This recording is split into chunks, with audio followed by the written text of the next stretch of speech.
Buenas tardes. ¿Qué pasó? El entusiasmo se le fue. Perdió la práctica. Muy emocionado perdió el entusiasmo. Al compañero Adolfo aquí presente. Nos ha emocionado, entonces estamos esperando que nos dirija la palabra. Claro, como se Buenas sentó, tardes. desbancó al... ¿Este no era mi lugar? Sí, era tu lugar. Ah, entonces si no me corro. No. Pero bueno, Bueno, empezaste usted la conducción y después nos quedamos mudos. Porque siempre habla usted, por eso. Yo Es llevo verdad, la misma es verdad. En el programa número 173 está el equipo completo. Muy bien. Gracias. Bienvenido, volvió el hijo pródigo. Así como volví, me voy también. No, ¿por qué? Ya está amenazando. Porque me están tratando mal. No, de Adolfo ninguna Barca, manera. el conductor del programa. Uno de los conductores, Fernando Vaca Narvaja, que también está aquí. El último de los conductores. Mary Fleming, bueno, Débora Espínola y está en la operación técnica Fabricio. Y recordamos que estamos hasta... ¿qué Menos hora? mal que está Hasta Fabricio, si no estaríamos en el horno. Estaríamos en el horno, es verdad. Ahí está viendo de hacer la primera comunicación. La primera llamada. Bueno, ¿qué número de programa estamos? Estamos en el programa número 173 y recordamos que estamos hasta las 16 horas por AM 1010 y también se está transmitiendo por las redes sociales. Se transmite en vivo por Facebook, ahí estamos saliendo. Muy bien. Vos no salís, Vasco, tenés que ponerte más en el ángulo. No hace falta. No se preocupe, No hace falta. Bueno, estoy perfecto. Nos buscan como Genética Sindical en el Facebook, nos pueden seguir allí, también en nuestro canal de Telegram, en nuestro canal de YouTube, por supuesto también estamos en Twitter, estamos en Instagram y estamos en Spotify, que pueden seguir, bueno, los invitamos a que nos sigan allí, ¿no? Y están todas las entrevistas, los programas y también Historias Desobedientes que hoy seguimos con Treleu. Y también pueden ingresar a geneticasindical.blogspot.com, que bueno, ahí está nuestro blog y están todas las notas y las notas escritas, por supuesto, y también los audios. ¿Y estamos ya en línea? Ah, bueno, perfecto. En unos minutos nos vamos a estar comunicando con Isabel Fernández, que es la prosecretaria nacional de Organización y Capacitación de la Bancaria y además es secretaria general de la Comisión Gremial Interna del Banco Provincia de la Seccional Buenos Aires, que están en este momento en conflicto por el tema, ¿no?, del régimen de jubilaciones. Bueno, nos va a contar un poco cuál es el estado de situación. Bueno, ¿cuántas noticias que no para discutir?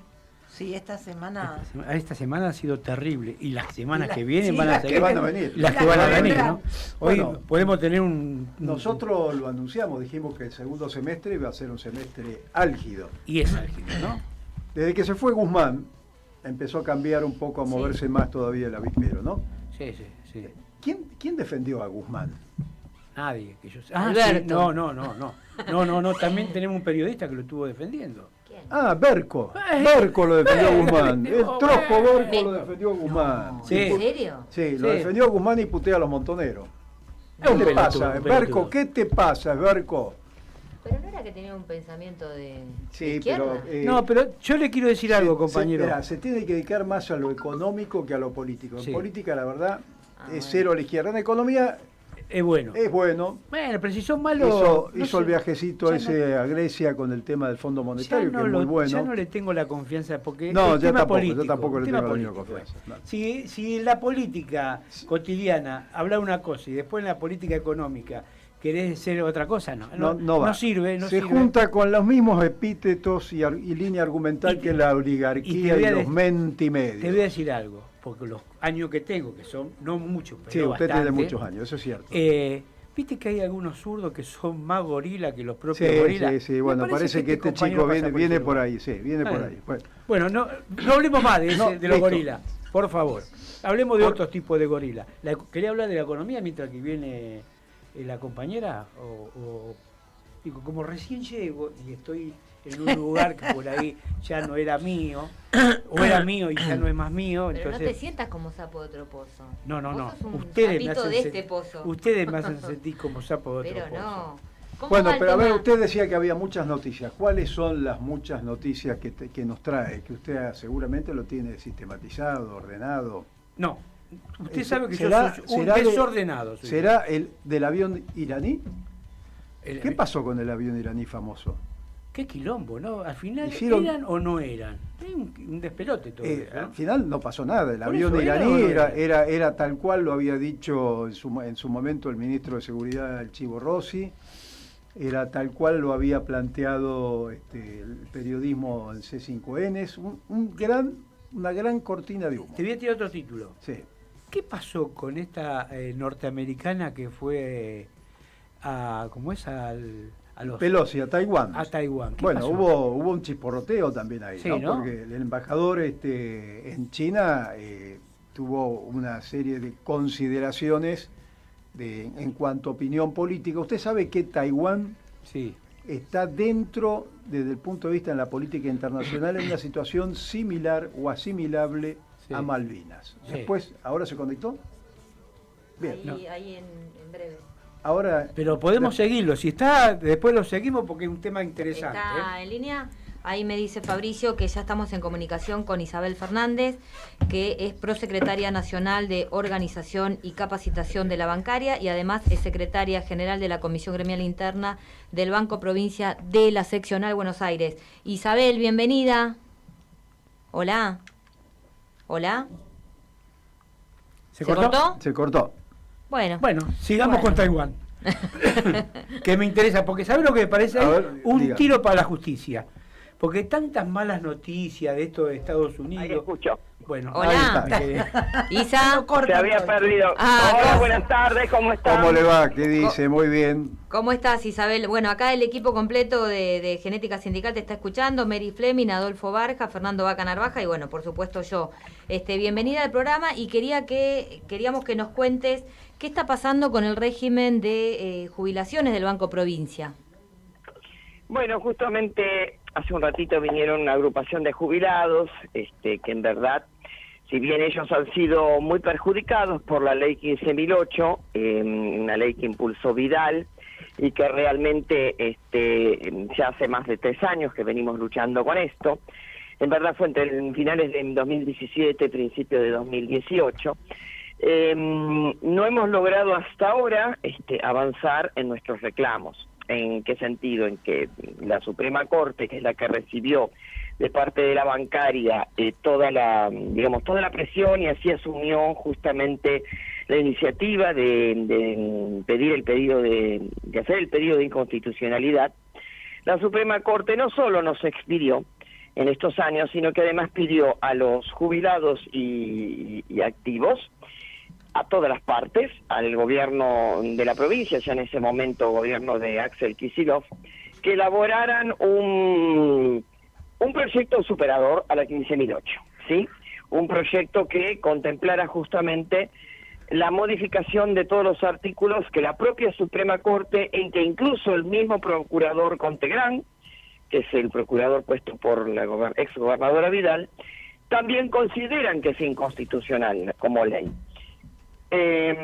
Bueno, nosotros avanzamos, el sindicato a la cabeza, las agrupaciones de jubilados, se hizo un proyecto, se lo presentó al gobernador Kicillof, el gobernador lo ha bajado a la Cámara, en este caso a la Cámara de Diputados, pasando exitosamente todas las comisiones, las 4 comisiones que debían revisar ese proyecto, y en este momento, bueno, compañeros, estamos ante una inacción y una orden que ya baja directamente de Vidal, de Ritondo y del propio Macri, para no dar quórum, y que este proyecto de derogación o de modificación de la 15.008 no sea tratado.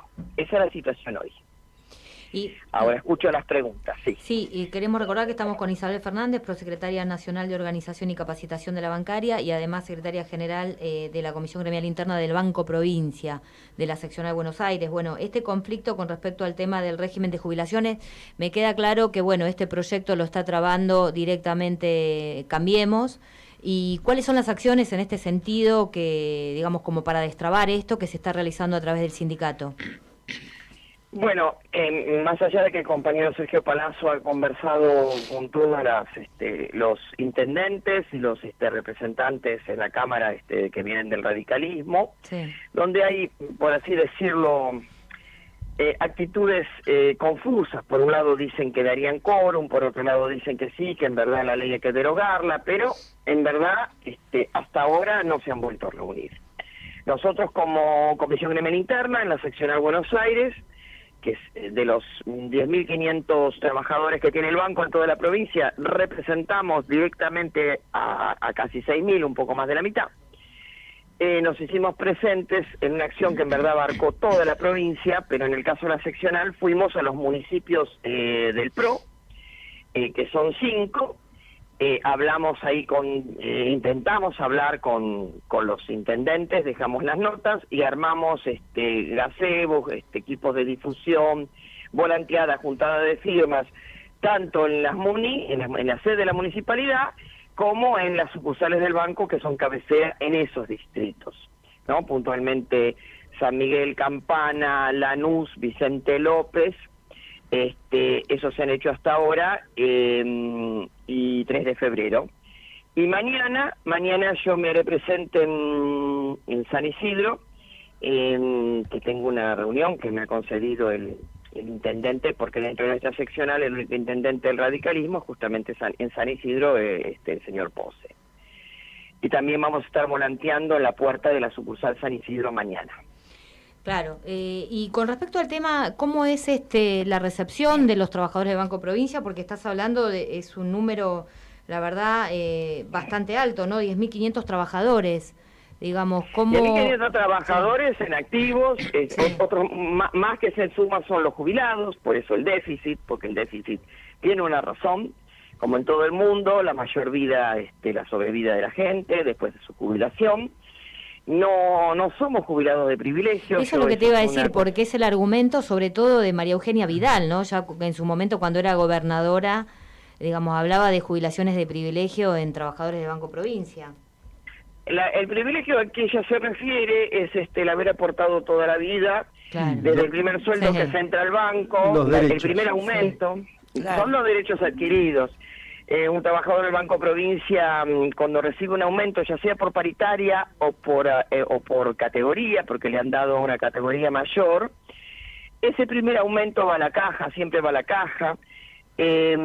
Además de estar aportando entre el 14 y el 19%, depende de la opción de prorrateo a la edad que se jubilen, nunca el trabajador del Banco Provincia aportó el 11 como el resto. Y además, claro, los jubilados, claro, además estando jubilados, en este momento se está aportando el 10.8 a la caja, como jubilados.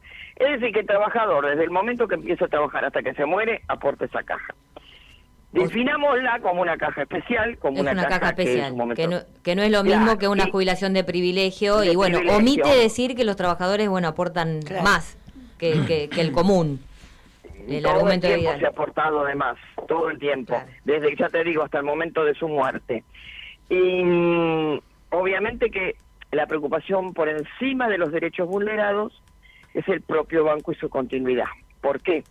Porque en este momento ese déficit no está en cabeza del Estado, en este caso provincial, como le indica su artículo 40 de la Constitución, sino que recae solo sobre el banco, que además está usando sus dineros en vez de su propia reinversión, como lo indica el artículo 50, en este caso de la Constitución provincial, lo está todo el tiempo sacando fuera de su sistema hacia el sistema jubilatorio.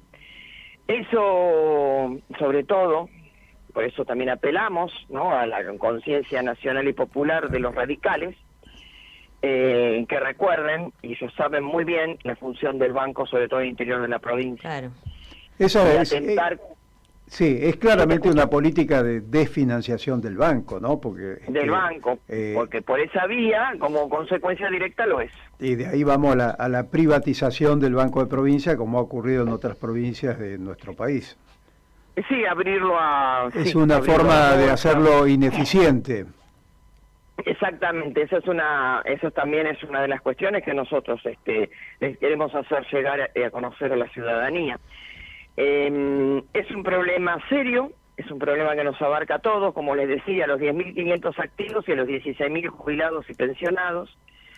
Es realmente preocupante, pero cuando esta gente dice que con el salario, con el hambre, con todas esas chicanas muy bajas, ¿no?, que quieren hacernos enfrentar con el pueblo de la provincia de Buenos Aires, nosotros al pueblo de la provincia de Buenos Aires le estamos diciendo que está en la continuidad en pleno ejercicio del banco tal cual lo conocieron hasta hoy. Claro. Un banco que justamente el próximo 6 de septiembre cumple 200 años, va camino a su bicentenario, es el banco no solo más antiguo del país, es también el primer banco de Hispanoamérica al que están poniendo en riesgo. Claro, tal cual. Entonces, en este caso es la defensa del régimen de jubilaciones de los trabajadores y las trabajadoras del provincia y además de la banca pública. En sí, un banco tan importante como el provincia. Es directamente conectado. Claro. Están atentando contra el banco, no están, es lo que ellos no dicen, Claro. es lo que callan de forma muy Sí, ladina. sí, porque hay un interés de un modelo económico completamente distinto, ¿no? Que quieren banca privada en vez del rol de la banca pública, tal cual nosotros lo vemos. Bueno, Isabel... Además hay una cosa definitoria y que les quede claro, la 15.008 no solucionó el déficit. Claro, Entonces, claro, lo único que hizo fue perjudicarnos Sí, a nosotros como Ahora, trabajadores.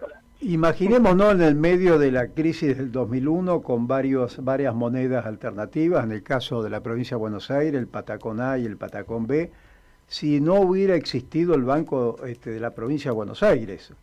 ¿Cuál hubiera sido el instrumento financiero de la provincia para resolver semejante crisis, no? El banco ha resuelto crisis, cíclicas obviamente, desde los remates de los campos, las deudas, todo lo que se ha podido refinanciar, las tasas siempre, a pesar de este festival de tasas, siempre tiene un punto más abajo, 2 o lo que fuere. Es un rol innegable, vuelvo a repetir que son 200 años de historia que están queriendo poner en peligro, que lo están poniendo en peligro, y que además no dicen la verdad. Con la 15.008 no se soluciona nada, ni hay jubilaciones de privilegio, solo lo que hay es una afrenta contra derechos adquiridos, derechos en expectativa y un peligro para el banco muy serio. Isabel, clarísimo. Te agradecemos mucho esta comunicación, toda nuestra solidaridad y este programa está a disposición para seguir este conflicto tan de cerca que afecta a los trabajadores y a las trabajadoras del Banco Provincia, pero también a la sociedad en general. Exactamente. Sí, Bueno, muchas gracias, Débora, querida. Gracias a todos. Un abrazo muy grande. Y ahí sería interesante en una próxima convocatoria ver los resultados de esta gira por los municipios planteando este tema, ¿no? Exacto. A ver cuál es la actitud, cuál es la opinión. Sí, y ya plantearnos en todo caso otro tipo de acción. Tal cual. Exactamente. Obviamente. Bueno, Isabel, un abrazo y muchas gracias. A ustedes, buenas tardes. Hemos conversado con Isabel Fernández, prosecretaria nacional de Organización y Capacitación de la Bancaria y secretaria general de la Comisión Gremial Interna del Banco Provincia de la Seccional Buenos Aires. Ahora, cualquier línea argumental es válida para destruir la banca pública, ¿no? Exacto. Porque esto, además de los derechos, digamos, del punto de vista previsional y jubilatorio, la mecánica para resolver, que se resuelve en esta ley, es desfinanciar el banco. Después te dicen el banco es ineficiente, el banco no cubre la función para la cual fue creada. Sí, el argumento, ¿no? Como en su momento fue la privatización de las empresas del Estado. Imagínate para las pymes el rol del Banco Provincia, para los pequeños y medianos productores urbanos y rurales, una herramienta fundamental. Obvio. Y para el Poder Ejecutivo Provincial, ni hablar. ¿Y quién genera esta política? Bueno, esta es la concepción neoliberal que se venía denunciando y anunciando, que en el macrismo, la gobernadora Vidal en su momento y Macri en la presidencia intentaron esta embestida desde la excusa de previsional, pero claramente dirigido a desfinanciar el banco. Sí, ¿no? y aparte hay que tener en cuenta que ellos están, ¿no?, en las estructuras de poder, porque en el Congreso de la provincia de Buenos Aires están, en la Nación también, entonces es un modelo que está... Cuando decimos que el macrismo viene por los derechos de los trabajadores, de los pensionados y jubilados, acá hay una expresión muy clara. Sí, a mí la verdad que el tema del macrismo ya no me interesa, porque lo que están manejando la política no es el macrismo, son nuestros compañeros, nuestro gobierno. Y si no hay un cambio de política ahí, lo responsable ya no es el macrismo, somos nosotros. Sí, Hablábamos recién de qué había pasado esta semana. Tenemos nuevo ministro, por ejemplo.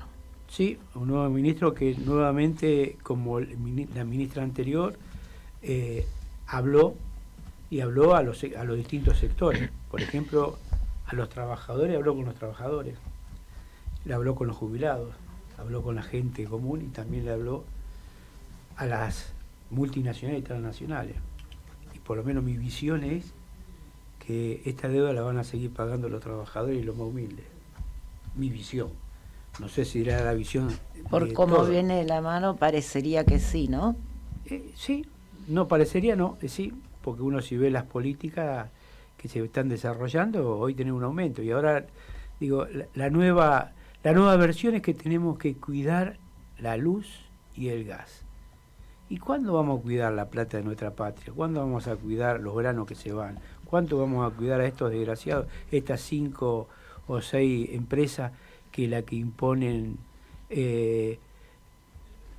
los números para que la gente coma o no coma? Digo, me parece que nuestro gobierno tiene las herramientas suficientes como para ir a atacar a esas empresas o a esas multinacionales. ¿La atacarán? ¿O solamente van a atacar a los trabajadores? Bueno, que la situación política, un gobierno que fue muy golpeado y está bastante debilitado en términos políticos, no ha tenido una acumulación de poder en estos tiempos, y cuando asumió Silvina Batakis vimos la especulación que hubo terrible de los mercados.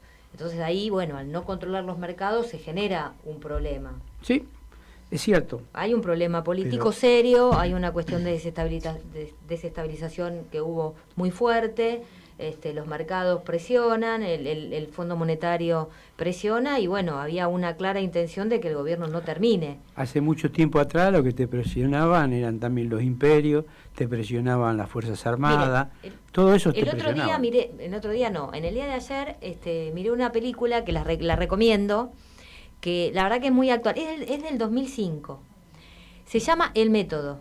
Es una coproducción de española con la Argentina.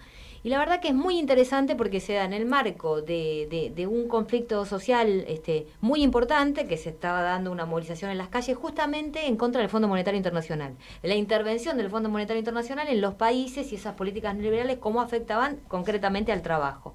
Y en una empresa, cómo estaban haciendo una selección de personal. Y por eso era El Método, en el cual uno ve cómo el capitalismo está metido en la sociedad en general y cómo es todos contra todos. Y digamos, cómo hacen, cuál es la mirada hacia la organización de los trabajadores, cuál es la mirada empresarial con respecto al Fondo Monetario Internacional y cómo eso se inserta culturalmente en las personas que van a buscar trabajo. Y la verdad que ahí uno ve el capitalismo a su máxima expresión. Y es muy interesante porque la veía si decía un conflicto, el Fondo Monetario Internacional, las mismas discusiones, y estamos hablando de el 2005. Así que véanla, El Método. Un chivito ahí para comprender un poco qué es lo que sucede, que bueno, siempre tenemos como las mismas discusiones, ¿no? La teoría esa de la dependencia. Lo veo callado. Hubo una marcha importante, ¿no? El día domingo, ¿sí? de los llamados planeros piqueteros, por parte de algún sector reaccionario, Día de ¿no? San Cayetano. El día de San Cayetano. No solo las organizaciones sociales, hubo sindicatos ahí moviéndose. Sí, pero fundamentalmente pero la masividad lo solamente pusieron las organizaciones sociales, que es su fecha tradicional, pero además volvieron a la carga con algo que es impostergable, ¿no? Que es el salario básico universal, ingreso básico universal o trabajo garantizado, como se le llame, denominar, y en las condiciones de existencia, donde además hay un sector muy claramente definido dentro de la CGT que está planteando un aumento fija inmediata. De entre 30 y 40 mil pesos al conjunto de los trabajadores para equiparar la pérdida del poder adquisitivo del salario, porque no se está cumpliendo con el mandato electoral de nuestro gobierno. Va a haber una reunión en ese sentido con Massa y la CGT, bueno, el jueves. El jueves, sí. El jueves hay una que reunión. Él va con una propuesta y bueno, hay distintas posturas, si es bono, remuneración, si es el tema de... Pero vio que hay una tendencia a la judicialización de la lucha social, ¿no? Y de la lucha sindical. Y esto que se allanen a los movimientos sociales como hecho delictivo financiero y no se allanen a las cuevas financieras que son las verdaderas responsables, me causan una cierta bronca, ¿no? Porque es desviar los objetivos y la identificación del enemigo central. Claro, sí. Bueno, Sí. Y hubo organizaciones sindicales que apoyaron. La CTA Autónoma estuvo presente, ahí lo vimos al Cachorro Godoy, al Colorado Isasi, estuvo Camioneros también, estuvo el SUTAP movilizados también, es decir, se empieza a conformar en la calle un frente nacional y popular en algo que es fundamental en esta cultura política, que es mantener la presencia movilizada de nuestro pueblo. La única forma de garantizar el 2023 y garantizar la recuperación de derechos. Sí, tal cual. ¿Usted lo ve así? Sí. Bien. ¿Bancarios estuvo? No, Ah, bueno, no estuvo. no estuvo. Pero la movilización del 17 Yo fui. Usted fue, Yo sí, fui, sí. pero bueno, estamos hablando... El 17 convocan toda la CGT, también va a ser un hecho político muy importante, porque está las dos CTA, va a estar la CGT, ahí estoy viendo... Perdón, ¿el 17 o el 27? El 17. ¿El 17? El 17 de agosto. Es una movilización que fue convocada inicialmente por Sí, la CGT. por la CGT. Generó cierta discusión de que se levantaba o no se levantaba, y creo que por presión de las bases de la situación política social es que eso se está dando. Así que bueno, vamos a tener un mes de agosto movido. ¿Puedo decir que esa movilización está convocada por las tres centrales o separadas? Están sumándose a la convocatoria de la CGT Nacional las dos CTA. Y acá estoy viendo en Infogremiales el sindicalismo clasista también está convocando para esa misma movilización, lo cual me parece interesante, ¿no? Sí. Porque aparecía como una movilización más, medio de respaldo al gobierno, Sí, exactamente. sin una reivindicación clara de cuál era su objetivo, y ahora va tomando un perfil distinto. Sí. Y usted sabe que cuando se moviliza el movimiento obrero, las calles también se mueven, ¿no? Es como cuando habla Cristina. Es como cuando habla Cristina. Bueno, pero a ver, no sé si... No, ya estamos pasados, ¿no? Sí, nos Del primer pasamos. bloque. Sí. Bueno. Nos vamos a un tema, ya volvemos, no se vayan, hasta las 16 horas estamos. Bueno, una vez más, ya nos vamos acercando prácticamente, nos queda una semana y en la otra ya llegamos al 22 de agosto. A los 50 años A los 50 años. de la masacre de Trelew. Exactamente. Disculpame antes que arranques. Digo, se está escuchando por los distintos medios los 50 años y eso para mí es una alegría, ¿eh? Sí, hay bastantes actividades, Sí. hay mucha movida entre los compañeros, entre la militancia, entre los sindicatos. La verdad que sí, que... Eso es historia. Sí, realmente. Y de paso vamos a contar que el día 15 se va a poner una placa en lo que es la ex ESMA, en el espacio de la memoria, con todos los compañeros, con el nombre de todos los compañeros, y ahí también participarán diferentes organizaciones sociales, sindicatos, etcétera, más los organismos de derechos humanos. Y creo que el 16 a las 14 horas, Fernando, es En la Avenida de la Plata, donde era la sede del Partido Justicialista a nivel nacional. justamente, ¿por qué? Porque ahí se realizaron los velorios de varios compañeros. Dentro de ellos se encuentra uno de los compañeros que vamos a hablar hoy, Eduardo Capela, que cuando entraron con los féretros, había muchísima gente. En la esquina, Carlos Mujica y otro compañero sacerdote estaban dando una misa en homenaje a los compañeros.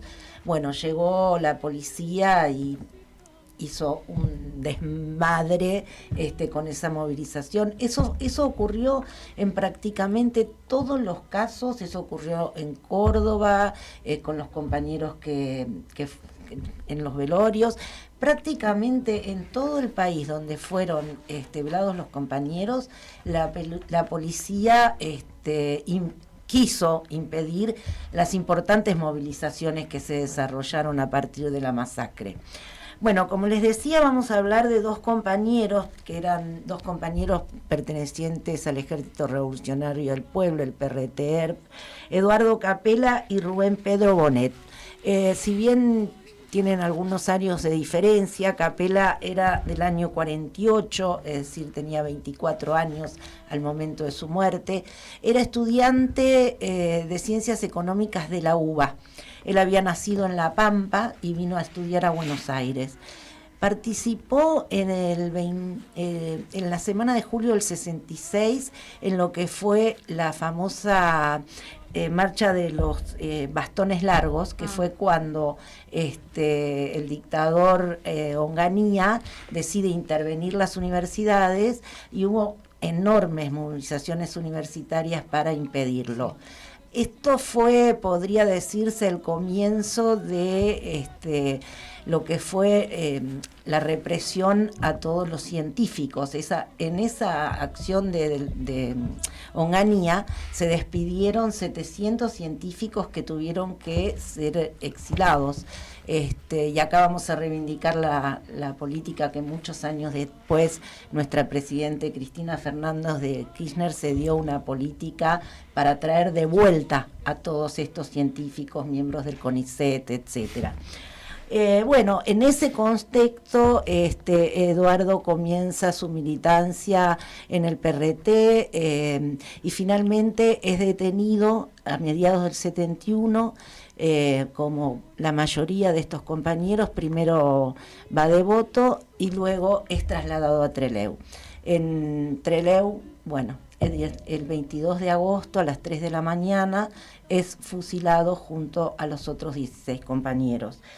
Ahí estaba también Rubén Pedro Bonet, que estudió Ciencias Económicas en la UBA, que fue fundador del Partido Revolucionario del Pueblo junto a Roberto Santucho. Viajaron a Cuba movilizados por lo que fue el proceso de la Revolución Cubana. En el año 68 fueron juntos a Francia, participaron del Mayo francés. Y bueno, tuvieron una vida, especialmente él tuvo una vida de militancia muy importante. También a principios del 72 fue detenido. Dicen que fue salvajemente torturado, que fue muy, muy torturado en esa época. También lo llevaron a Devoto y de Devoto a Trelew. Quedó vivo, uno de los compañeros que estaba vivo todavía, y lo dejaron desangrar allí. Tenemos el testimonio de María Antonia Derger, una de las sobrevivientes, que ella contaba que se desangró delante de ellos. Su mujer, Alicia, es una de las impulsoras ya en el año 73 del juicio a los responsables de la masacre, que recién 40 años después ese juicio dio su resultado y estos terribles personajes obtuvieron su juicio y castigo. Y bueno, luego, como contamos aquí la otra vez, también está el caso de Bravo, que se refugió en Estados Unidos, pero que ahora lo condenaron en la propia Estados Unidos. Así que bueno, como decimos, ya nos queda solamente una semana y en la otra ya estaremos directamente en Trelew. Espero que hagamos un programa muy especial allá, con los compañeros, con los testimonios de los familiares, y bueno, va a ser probablemente muy emotivo. Y como dice Adolfo, creo que este año los 50 años han sido absolutamente movilizantes para los grandes que fuimos partícipes, pero también para los jóvenes. Hay mucha juventud que quiere saber, que quiere conocer la historia, que le interesa. Para saber qué pasó. ¿Qué fue lo que pasó? Exactamente. Que estuvo invisibilizado tantos años, ¿no? Pero bueno, ¿viste? La verdad surge. Exactamente. ¿Qué pasa, Adolfo? ¿Te quedaste ahí? No, siempre me quedo mudo cuando termina ella, porque es algo que a mí me apasiona, el tema de la historia. Así que me parece que es fundamental. Si no tenés historia, no tenés ni presente ni futuro. Y después voy a decir algo que me pasó con una compañera de 13 años, pero después lo voy a plantear, porque me parece que es parte de todo esto y de lo que uno habla. Antes que me olvide, en el caso de Eduardo Capella, lo que sucedió también es que su hermano en el 76 fue desaparecido junto a su mujer y a su hijo de 14 años. Los tres permanecen aún desaparecidos, como pasó con muchas familias de los compañeros fusilados en Trelew. Bueno. ¿Y qué tenemos? Creo ahora? que Pasamos tenemos una música... Sí, ahí va. 22 de agosto de 1972. El pueblo no gasta palabras para esa fecha. Un solo nombre, Trelew. Y toda una historia de lucha se agolpa en 16 comandantes que ofrendaron su vida. Esa sangre que el pueblo jamás negociará, porque es su sangre.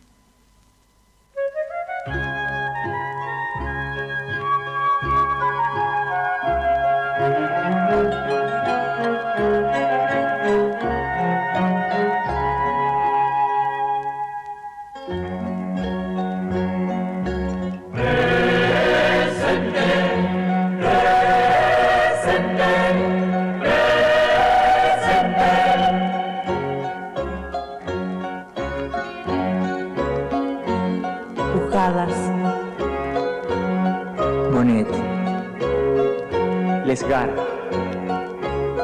Clarisa, Ulla, Capello.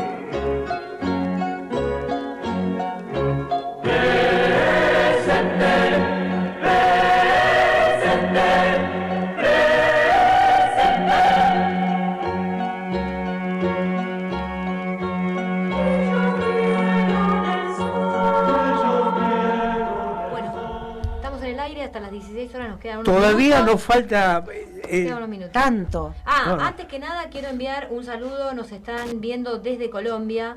En este momento nos está viendo y escuchando William García, que es compañero sindicalista, dirigente sindical de Colombia. Así que un saludo desde aquí. Nada menos, ¿no? Nada menos Colombia, el día después de Asunción de Petro. Exacto. Qué victoria político-electoral en Colombia. Así es.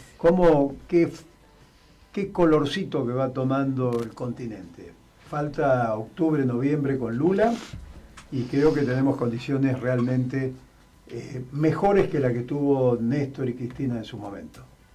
Bien, o sea, tiene esperanza, ¿eh? Claro que sí. Acá está la esperanza. positiva y la negativa. No, ¿viste? yo Tenemos siempre soy positivo. Yo soy optimista. Sí, muy bien. Yo siempre soy optimista. Muy bien. Eso es cierto. No, yo también. Ah, ¿usted también? Por supuesto. Bueno, deme algo, a ver.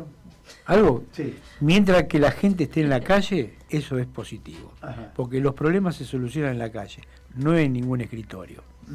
Por más que venga Massa o que venga quien venga. La solución está con la gente en la calle. Bueno, o y sea, eso te da alegría. El 17 de agosto va a estar ahí. Obvio Porque que no sí. lo vi con entusiasmo con la movilización del 17 de agosto. No, sí, voy a estar Bueno, como voy a estar. El SUTAP va a estar ahí. Van a estar los camiones también. Va a estar No sé, los camiones no. no sabe. No, los camiones no sé. Ah, bueno. La gente sí, los compañeros sí van a estar. Bueno, el pueblo va a estar. Eso se va a notar, No sé, algo sabe. es algo. Ajá. Siempre algo Siempre nosotros suma. aportamos. Siempre suma. Y no van a estar los camiones porque después viene la pelea con los camiones. Ustedes habrán visto este fiscal y este juez que juegan al tremendo. fútbol, Sí. el fiscal Luciani y el juez Increíble. Jiménez y el segundo apellido Uriburu, ¿no? Uriburu. Sí. ¿Qué me cuenta? Además jugaban al fútbol entre ellos, cosa que no puede, hay un tema de ética profesional. Claro, es No incompatible. puede estar el fiscal acusador y el juez amigo Claro. presidiendo Y en la quinta de los Abrojos. Bueno, además jugaban eso, además de jugar, jugaban en la quinta de los Abrojos con Macri. Increíble. Como estos jueces que han estado jugando a distintos deportes en la Quinta de Olivo, que iban y volvían. Sí. ¿Usted se acuerda que con esa mentira de Casanelo que había visitado a Cristina se armó un revuelo espectacular? Que era mentira. Que era mentira, además. Sí. Con Sí, esto sí. que está comprobado, están... Sí, no pasa nada. No pasa nada. Esto como Pepín que está prófugo y Exacto. sigue prófugo en Uruguay. O sea, hay una doble vara. Y Milagro Sala y sigue Milagro Salas presa. ¿Cómo se da vuelta la taba? Con decisión política. Con decisión política. y con acá movilización popular. hay un déficit, claro, del gobierno de Alberto Fernández, que cuando planteó que estaban los sótanos de la democracia, en realidad los sótanos de la democracia no era solamente la EXIDE o la AFI y el contubernio con determinados jueces de Comodoro Pi. Hay un edificio y el último piso está esta Corte Suprema de la Injusticia, que está vigente actualmente. Entonces, esta vergüenza de este juicio que se está haciendo, hay una responsabilidad de nuestro gobierno por inacción respecto a la justicia y a esto que es, en todas las encuestas tiene la justicia menos del 5% de aceptación, tiene un 95% de rechazo. Es el peor poder de la República Argentina, está por debajo de los políticos, de los sindicalistas y del Poder Ejecutivo, del Poder Legislativo. ¿Y quién banca esta justicia? Bueno, ahí hay una palabra, una pregunta interesante. Gracias. ¿Quién no solo lo banca, por qué no se modifica? ¿Por qué? ¿Será por ineficiencia o será por complicidad? Vaya uno a responder esas dos preguntas, ¿no? ¿Qué opina usted? Las dos cosas juntas. A tercer año, siendo el tercer año de gobierno, hay ineficiencia, está claro, pero además ya estoy pensando que hay una cierta complicidad, porque la eventual condena de Cristina Fernández de Kirchner, que ella misma lo anunció, dijo que ya estaba escrita en su alegato, solo se resuelve, usted dijo a la calle, ¿no? Sí. Yo le voy a subir un poquito la parada. Solo se resuelve con algo muy parecido al 17 de octubre. La única forma de torcerle el brazo ¿Y no en la calle a eso? esta justicia, sí, pero con una direccionalidad política masiva. Si tocan a Cristina, tocan a si todos. Si tocan a Cristina, nos tocan a todos. Usted dijo la consigna, exactamente. Bueno, ese es el límite. Apoye o no apoye el gobierno de Alberto Fernández. Farrell lo metió preso a Perón y tuvo que llamarlo a Perón, ponerlo en el balcón. Sí, por la y, portada. ¿no? Bueno, acá me parece que no veo otra alternativa, no veo que los abogados defensores puedan torcer esta situación, no veo que la justicia tenga alguna expectativa de poder dar vuelta a esta gran mentira. Se sienten impunes, se sienten con una impunidad absoluta. Y después hay que ver también que nuestro gobierno, ¿a quién le tiene más miedo, digamos? ¿A las multinacionales, a los imperios o al pueblo? Pareciera que le tiene más respeto, no miedo, a las multinacionales y a los imperios, ¿no? Es esa la Porque palabra. si no, ya lo hubiesen hecho. El peronismo vino a cambiar esta situación. Vinimos para ser mejores. Y la verdad que no estamos mejores. La justicia cada vez estamos peores. ¿Quién banca esta justicia? Los que sacaron, que nos fundieron el país, y nadie dice, los medios bancan esta justicia. Digo, porque no alcanza que lo banque el PRO y todo esto. Los medios, que son mucho más fuertes, que son los dueños de esto, son los que están bancando, junto con los imperios. Entonces me parece que nuestro gobierno tiene que poner los pantalones largos, tiene herramientas suficientes como para ir a intervenir en todo eso. Lo que pasa es que hay que jugar. Y eso yo no sé si tiene ganas de jugar nuestro presidente, de ir a buscar estos poderes que lo único que hacen es joder a nuestra población, a nuestro pueblo. Creo que la calle es lo que va a determinar esto en algún momento. Y bueno, además de esto tenemos el cambio de gabinete, tenemos un superministro que el programa pasado algo dijimos sobre esto, pero que ya hay medidas concretas, ¿no? Sí. Ahora, qué increíble, ¿no? Porque Massa pasó a ser como el hombre más importante de la Argentina. Y de hecho, Y de hecho es un superministro. Claro, es como que más importante que el presidente, que todo estaba en la expectativa de que Acá- anuncia Massa. Acaba de asumir y sumar a su gabinete el tema de energía. La energía. Es Pequeño decir, detalle. Muy difícilmente, cuando sigue la misma política, vamos a tener resultados distintos a los que ya tenemos. Sí, sí. Esa es una primera conclusión. Yo recién decía y vuelvo a sostenerlo que los medios y parte de nuestra dirigencia nos llevan a un relato que es gastá menos luz, gastá menos gas, y nunca nos llevan a decir quién se lleva, por qué no hablas de la ley LIES, por qué no hablas de los bancos, aquellos que realmente chorean a nuestro pueblo, ¿no? Digo, vos fíjate, hasta los nuestros te llevan a esa discusión. La verdad que yo no quiero discutir eso, no me gustaría discutir eso, pero vos encontrás a los dirigentes nuestros que dicen, bueno, porque Perón no sé qué, puso no sé a quién, no, digo, o Néstor, ¿viste? Digo, antes decía que lean y escuchen a Perón, ahora lo que digo es, a estos que son tan kirchneristas, o que por lo menos que repasen lo que hizo Néstor en algún momento, por lo menos, digamos. Bueno, ¿no? pero por eso analicemos un poco cuáles son las medidas que anunció Massa, Dale. para ver qué expectativas tenemos en este segundo semestre. Primero anunció continuidad de las políticas con el Fondo Monetario Internacional, que es llevar el déficit fiscal al 2,5, Sí. Lo cual significa una política de control de gasto. Una política de control de gasto significa recesión, menos inversión por parte del Poder Ejecutivo Nacional. Segundo, se benefició, entre comillas, del sacudón, del manotazo de la anterior ministra de Economía de los presupuestos de los ministerios nacionales, no gastados, es decir, aquellos funcionarios que no funcionaban y que no calzaron su presupuesto con las obras, perdieron en el segundo semestre esos recursos. ¿Qué significa eso? Que, por ejemplo, no hay inversión en las obras públicas y aquellas obras públicas o proyectos que no están en desarrollo se frenan. Eso es recesión. Cuando manotean el presupuesto de los ATN y los presupuestos especiales que tienen las provincias o los programas nacionales, están también secando la plaza desde el punto de vista de la política de la inversión. Sí. Eso significa recesión.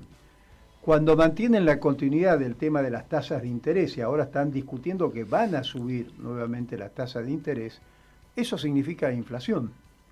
Encarece la vida. El encarecimiento de la vida y esto que estamos discutiendo, que decía recién Adolfo, el bolsillo del pueblo trabajador, de nuestro pueblo.